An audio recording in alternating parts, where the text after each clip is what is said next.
Hello to all my physics pals. Paul Lake here with another physics problem solved. We've got an energy problem, and we want to know how much work is done on a falling raindrop. We're going to be using the concepts of work and scalar products, so hopefully you're familiar with those. But I will be explaining how to use these ideas to solve this problem as we go forward.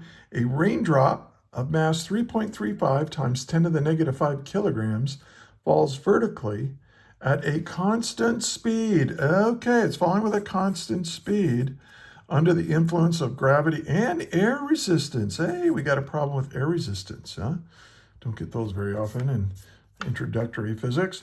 We want to model the drop as a particle, and as it falls 100 meters, what is the work done on the raindrop by A, the gravitational force, and B, by air resistance?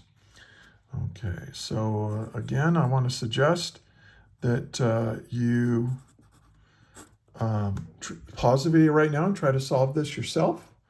And then when you're ready, you can hit play to get unstuck and or compare your answer with mine, your work with mine.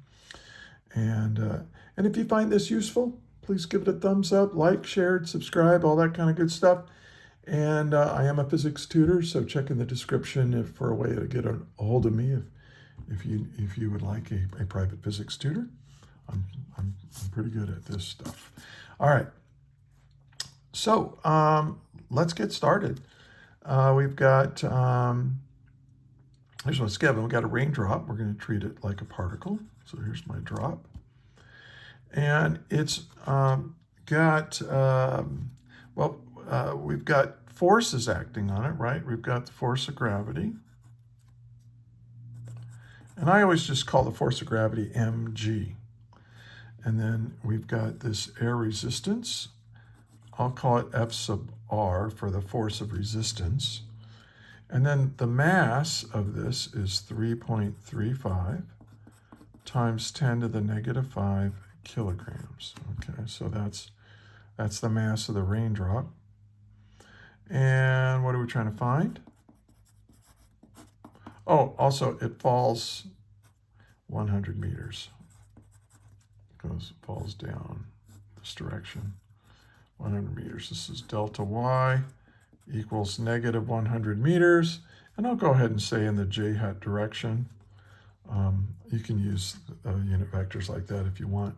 And then for part A, what are we looking to find? We want to know the work done by the force of gravity.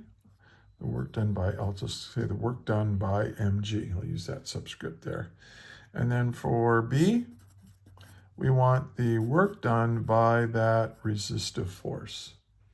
So, so there we go. All right, let's solve it. Okay, so we have the definition for work. And this isn't the most general. We'll start with the most general. The most general definition for work is an integral. Now, if you're not in a calculus-based class, don't worry about it. Oh, I almost screwed that up. All right. Don't worry about it. But if you're in AP Physics C, calculus-based class, this is kind of the general definition for work.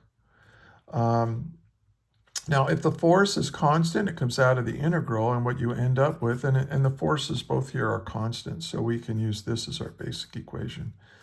F dot delta R, and this dot makes it a dot product, also called a scalar product. So that's what we're going to use this to figure out what that is. Now, whenever you have a dot product, it's equal to the magnitude of the force times the magnitude of the displacement. You don't care about direction now, you just care about the magnitudes. And then you times the cosine of the angle between these two vectors.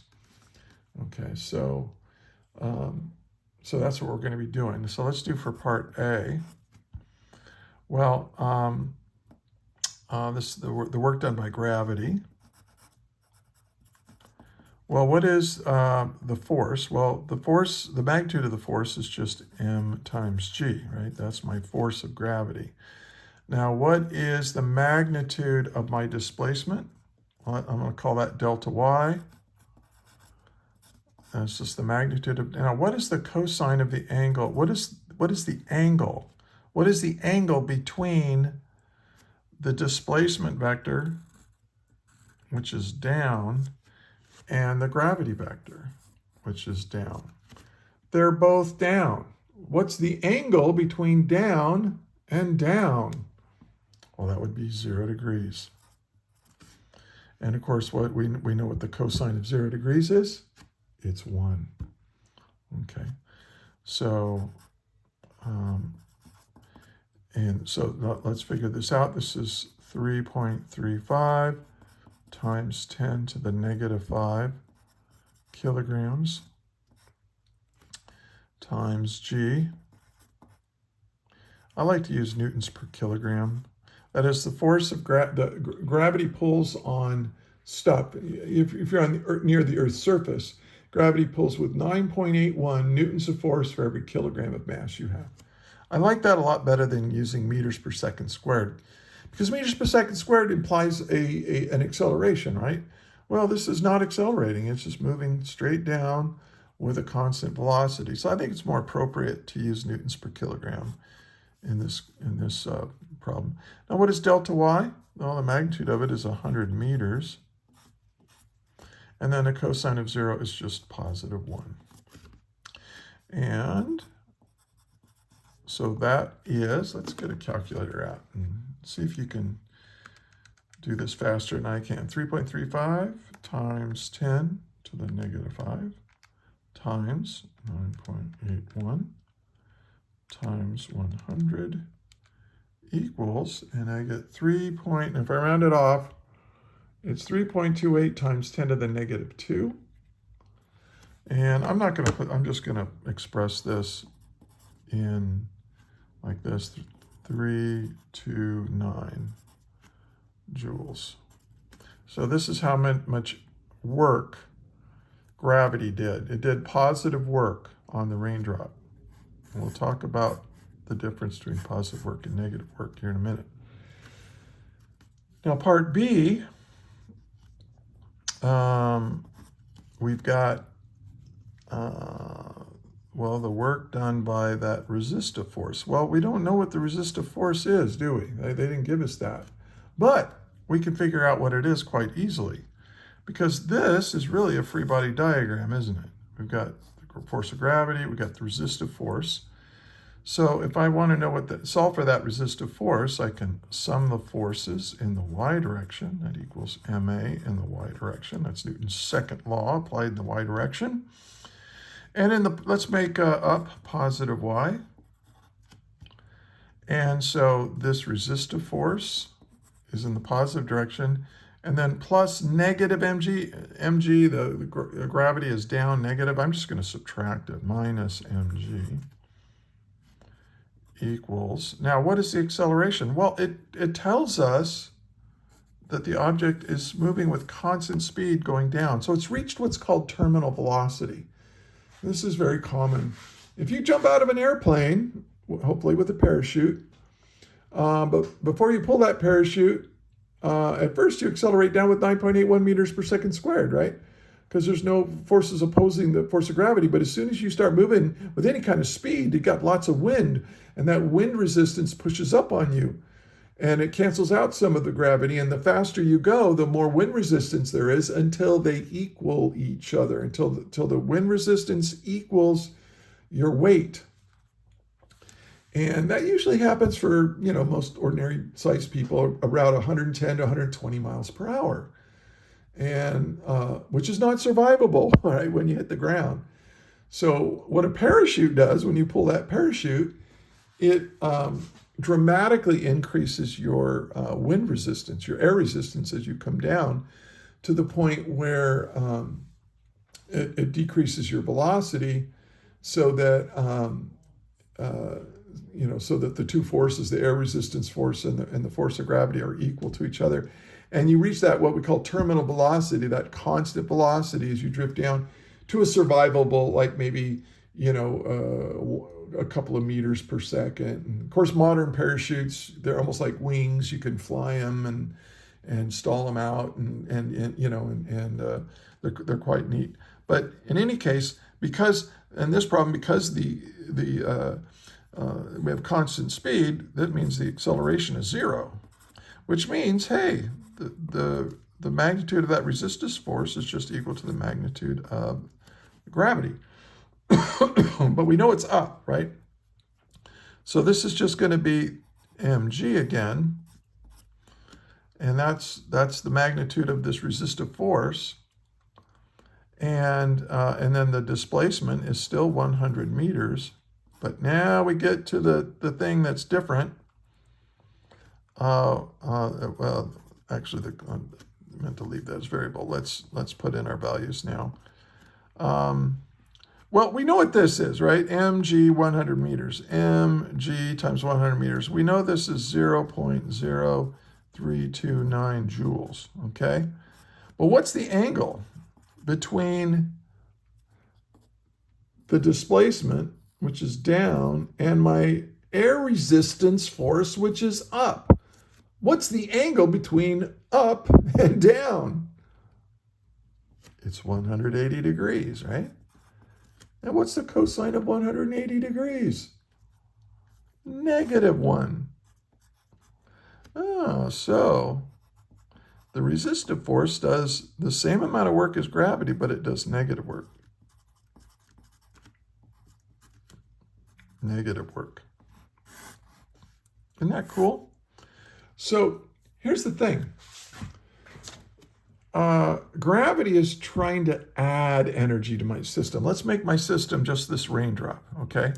So so gravity's pulling on it, and it's pulling it in the same direction that it's displacing. So it's trying to add energy. Now, when you add energy, it's going to try to go faster and faster and faster.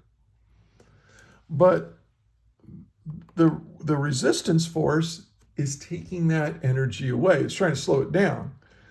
And so gravity's trying to give it this much energy. The resistive force takes that energy, all of it, away. And that's why the raindrop is falling with constant speed. It's not gaining what we call kinetic energy. And this idea leads us to the next idea that's probably you're going to be studying, and that is the work energy theorem, which we'll get to in the next lesson. Speaking of the next lesson, if you go in the description and click on a link, it will take you to more problems like this and lectures on work and energy and so on. Now, there's another way of doing this with unit vectors. So let's try that. What I'm going to do is this. Let's do A again with unit vectors. I'm going to say, what is mg? This is mg, but what direction is it in? It's in the negative j hat direction. And what is delta y? Well, delta y, what direction is delta y in? Oh, it's in the negative j hat direction. You see? They're both in the same direction. They're both going down. Well, the negative cancels the negative, and you should know the j hat dot j hat is equal to 1. So it's the same, you get the same answer as this, mg delta y, mg delta y. You get the same answer if you want to think of it in terms of unit vectors instead of, the first vector times the second vector times the cosine of the angle between them. And then for B, well, what is the force? Well, this resistive force is equal to mg. We said that the resistive force is equal to mg, but what direction it's in? It's in the positive j hat direction, whereas delta y is in the negative j hat direction. Remember, j hat just means in the y direction. That's unit vector.